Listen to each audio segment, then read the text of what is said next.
Hi, my name is Jeanetta Gonzales, and I'm an illustrator and surface pattern designer living in Los Angeles. In today's video, I'm going to show you how I do my hand lettering using the app Adobe Fresco on an iPad.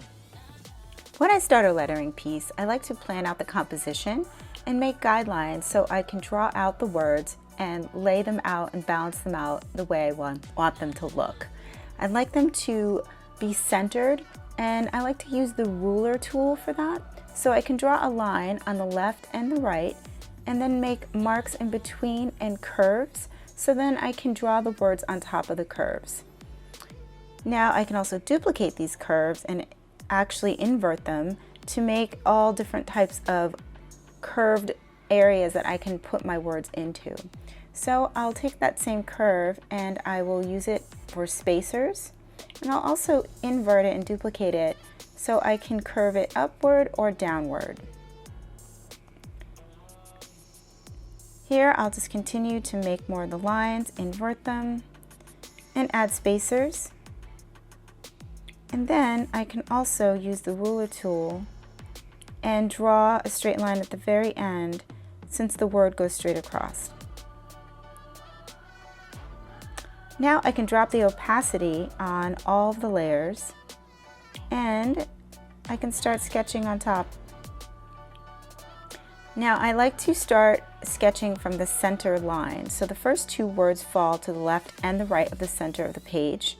The next word actually has 4 letters only, so the 2 middle letters, the E's, will actually span the center, and then I build out from there. The next word, the I in going, is the center letter. So I will start with the I and then build the other 2 letters out to the left and the right using the guidelines. Now here's the fun part.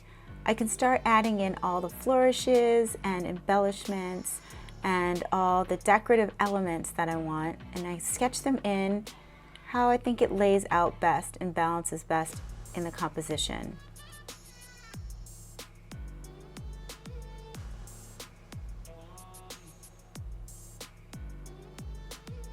Once I get them in place, drop the opacity again, and then now at this point I am just working on the thickness of the lines. I am going right over my sketch, and I'm using an ink brush that is more opaque and has more of a thick and a thin line stroke to it, and it's very natural and it looks like handwriting and hand lettering.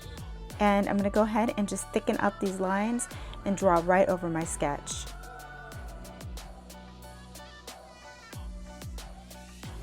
I'm also designing the letters at this point too. I'm deciding if there's serifs at the ends or not, any types of curves at the ends of the letters.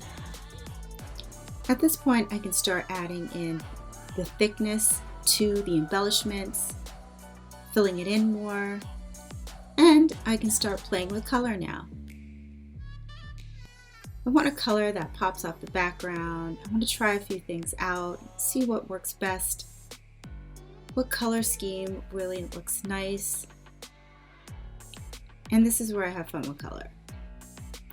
And at this point, once I like it, I'll go in and add secondary colors, shadows, highlights, and textures. I'll add textures to the letters, as well as darker lines, shadows, and I'll even put texture on the background as well. I really like adding dimension to my work.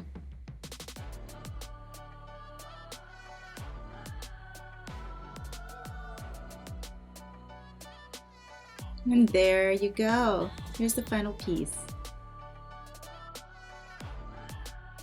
Thanks so much for watching the video. I hope this gave you some tips on how to approach lettering using Adobe Fresco.